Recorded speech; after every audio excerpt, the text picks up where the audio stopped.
One of the most commonly used, one of the most popularly used, and one of the most widely used word in any language is the word love.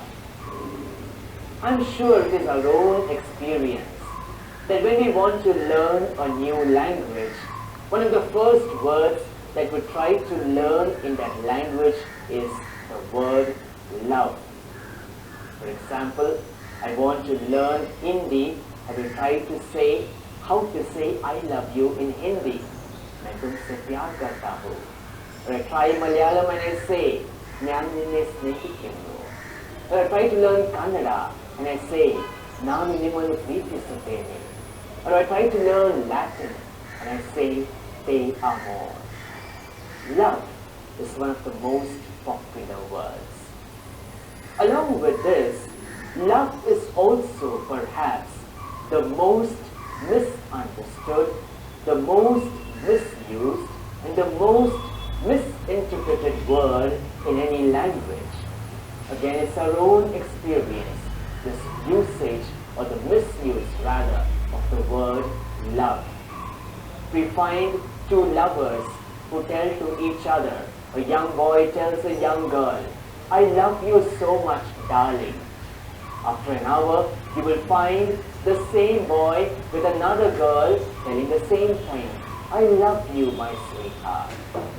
We find parents who tell their children, I love you, my child, but has not a single moment to spend with their child.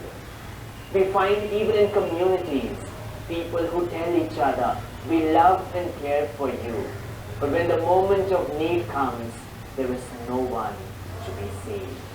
It is in this context of love being popularly used on one side, and on the other side, love being misused and misinterpreted, that we are celebrating this season, this festival of love, Easter.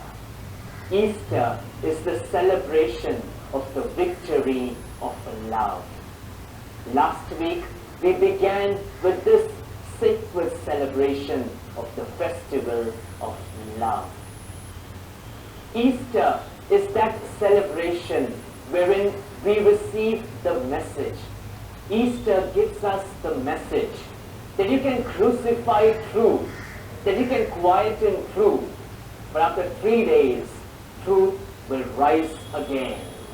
Easter gives us the proclamation that love can be silenced, that love can be crucified, but love will rise again.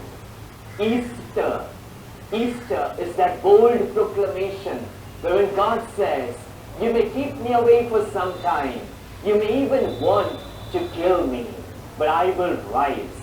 And I will rise to proclaim that behold, I am alive. Easter is the celebration of the victory of love. It is the proclamation that love and truth can be quietened perhaps for some time, but it will rise again to glory and newness. A few days back on Maundy Thursday, we saw how Jesus celebrated his Passover with his beloved disciples. From the pulpit of the table, Jesus proclaimed the sermon of humility. He told, just as I have done this for you, you too must do, washing the feet of his disciples. It was a sermon of humility filled with love. The following day, on Good Friday, from the pulpit of the cross, Jesus gave this sermon, the sermon of unconditional love. Humanity may spit at me, humanity may crucify me, but God says, I will not give up on you. I will give my life for you. This was a sermon of unconditional love that was preached from the pulpit of the cross on Good Friday. On that eventful evening, it seemed that everything was over. God was only a beginning. It is said that the salvation message can be summarized into 3 lines. In 3 lines, we can speak about the message of salvation. What are these 3 lines? Begins with the first line. God said to human beings, do. But human beings said to God, we will not do. And the third line.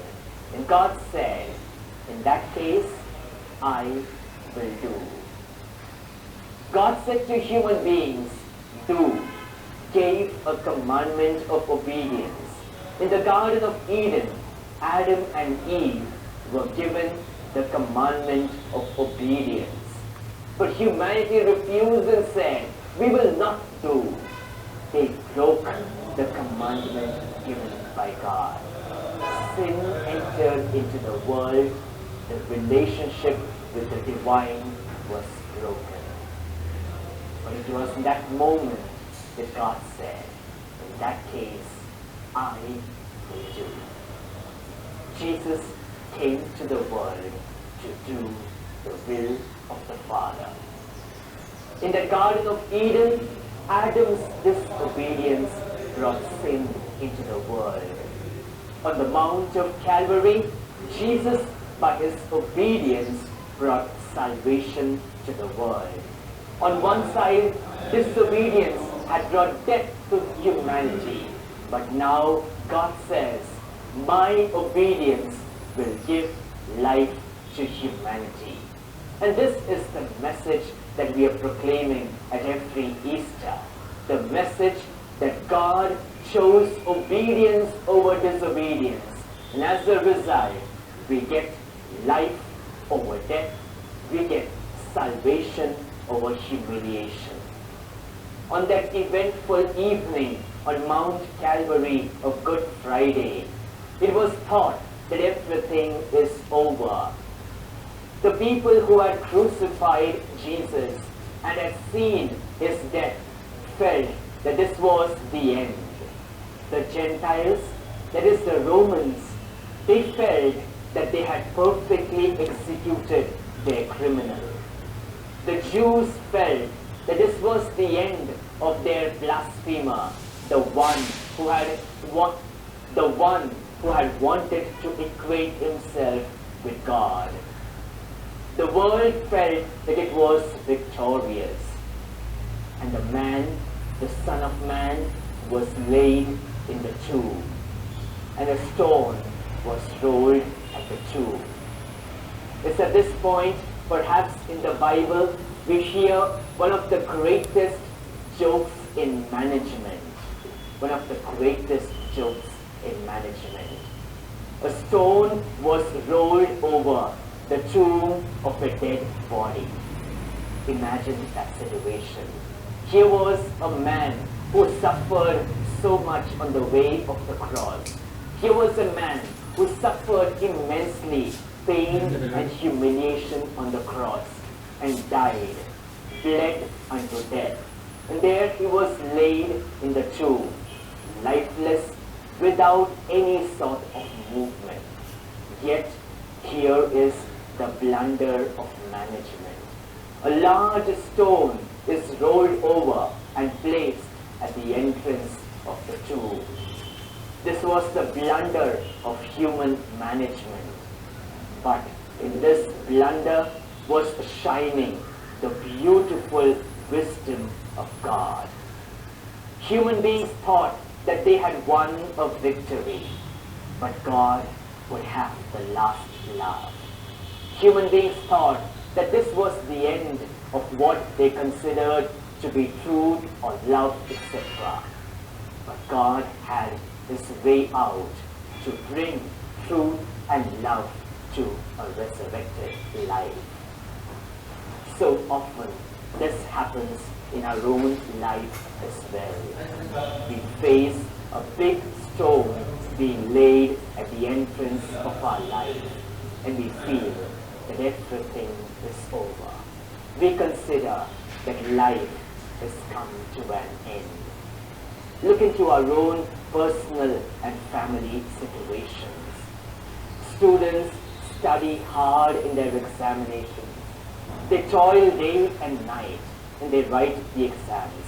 But when the result comes, either they fail or many of them, they get very less marks. They feel that life is over. Teenagers, as they grow up, they wish to do a lot of things in life. They take up new adventures, but sometimes they are not successful. And sometimes they explore new relationships and there is a failure in relations. And they feel life is over. Among the spouses, the husband does something and the wife misunderstands. The wife says something and the husband feels why the wife is saying this way. There is a disruption in the relationship, of misunderstanding the reason, and slowly they feel perhaps this is the end of our spousal life. In a family, the parents sometimes have to scold their children, correct them to a new and a good way of life. Children sometimes, by their obstinacy, by their stubbornness, children sometimes because of their obstinacy, sometimes because of their stubbornness, or sometimes just being playful, they begin to disobey their parents. They begin to go a way that is different from what their parents tell them. And it seems that the family life is ending. Sometimes in religious communities we find the superior says something, the community members disagree, there is a misunderstanding.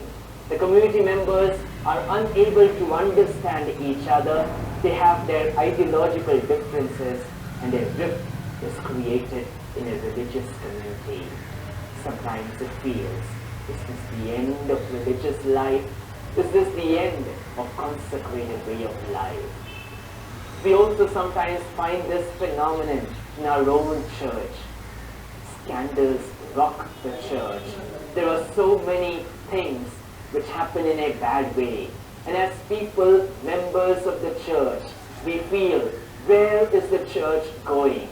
Why is there so much corruption in the church? Why are things just not going the way it is supposed to be? And a doubt comes to our mind. Is it all over? Is this the end? Like that eventful evening on Mount Calvary, when people thought that this was the end, we also sometimes come to this conclusion. Life is ending. There is nothing more that we can hope for in life. But this is where Christ comes up. Like a big stone that was rolled at the entrance of the tomb of Jesus, a big stone is also rolled over our aspirations and hopes of life. We see only darkness. We feel it is the end of the world. And like the women in the Gospel of Mark chapter 16 verse 3, who asked, who will roll away the stone for us? We also ask this question to God and to others around us. Who will roll away the stone? Who will roll away the stone of doubt and darkness? Who will roll away the stone of discouragement and despair? Who will roll away the stone of hopelessness? When human beings look at a situation, we see only hopelessness and death. But when God, who sees from the heavens high up, he sees an opening, he sees light to it. Yes, when we walk across a road and we find a bend in the road, we feel it is an end. But God says it is not an end, it is just a bend towards a new opening. And this story is what we find as we scan through the pages of the Bible. In the Gospel of St. John chapter 2, we read the story at the wedding at Cana. Everything seemed to be over for that marriage party. The wine was running short. It seemed to be the end. But God had a different plan there. In the Gospel of Luke, chapter 19, we read the story of that short man, Zacchaeus. He wanted to see Jesus. He was a man who was discouraged by the society. Life did not have much hopes for him. It seemed that everything was not going well for him. But God had a plan for him. In the Gospel of St. John, chapter 5, we read the story of that man who lay crippled at the pool for 38 years. For many years he tried to enter into those waters for a healing, but nothing really happened. Seemed it was in but God.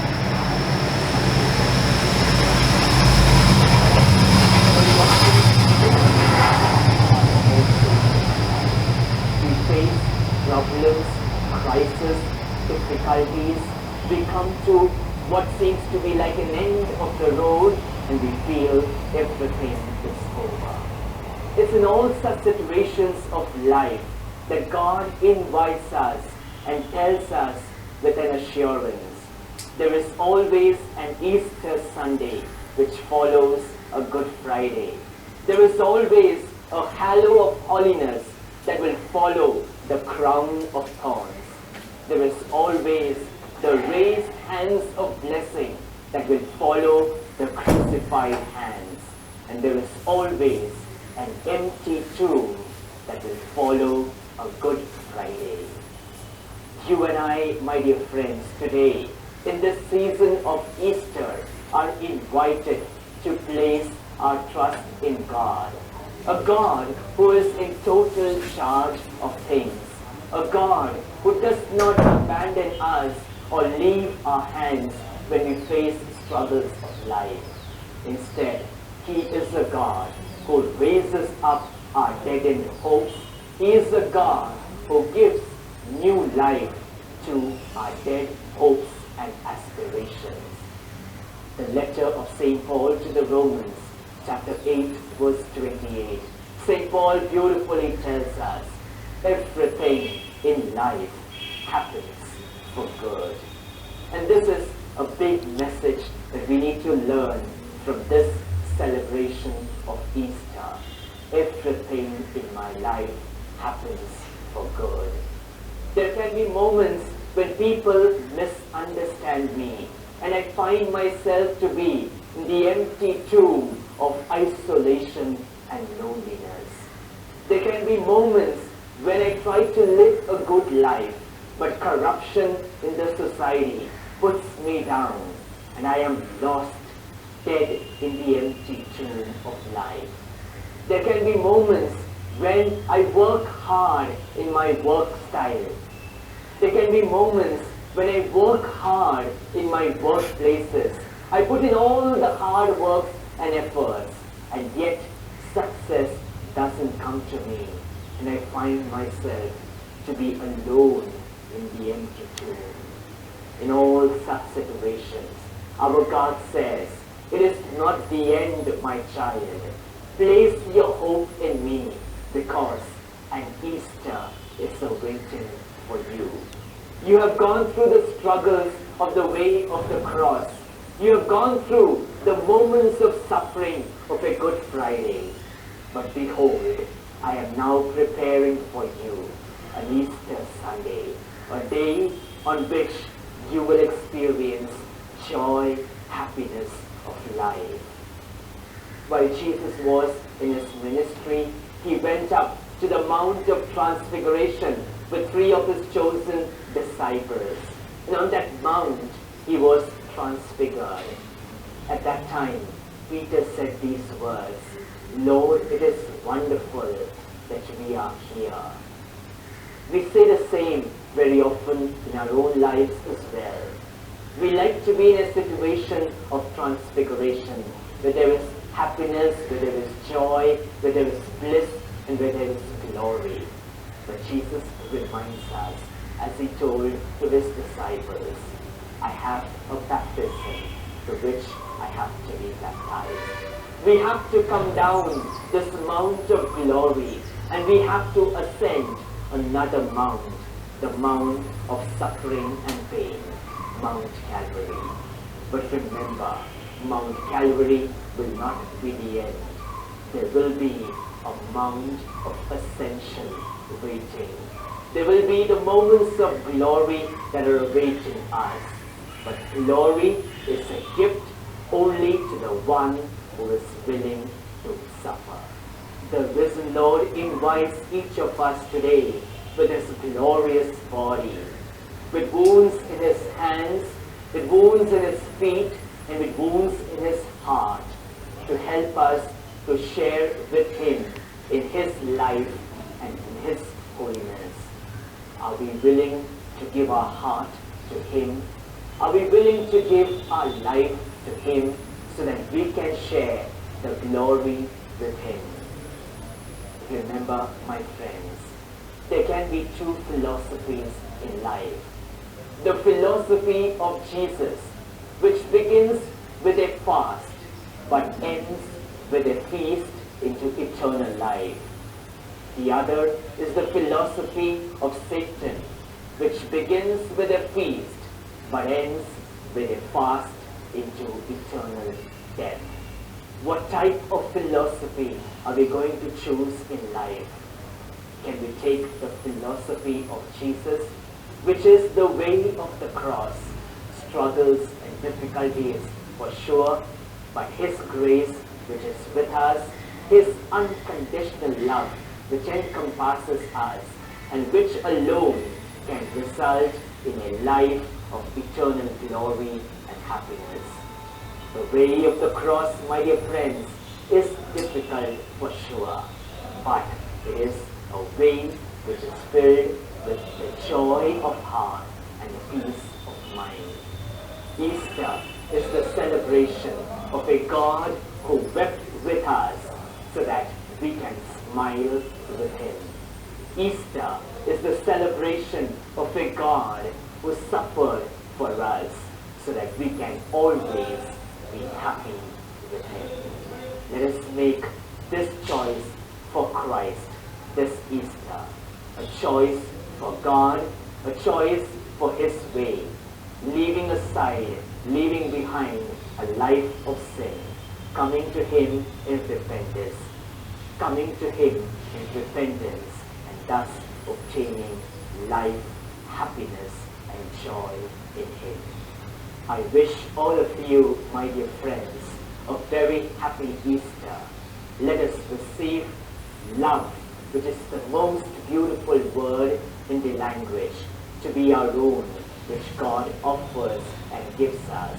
And being strong in the love of God, let us extend it to every person in our life, and thus live and witness a true and a wonderful Christian life. May God, the risen Savior, always bless us. Live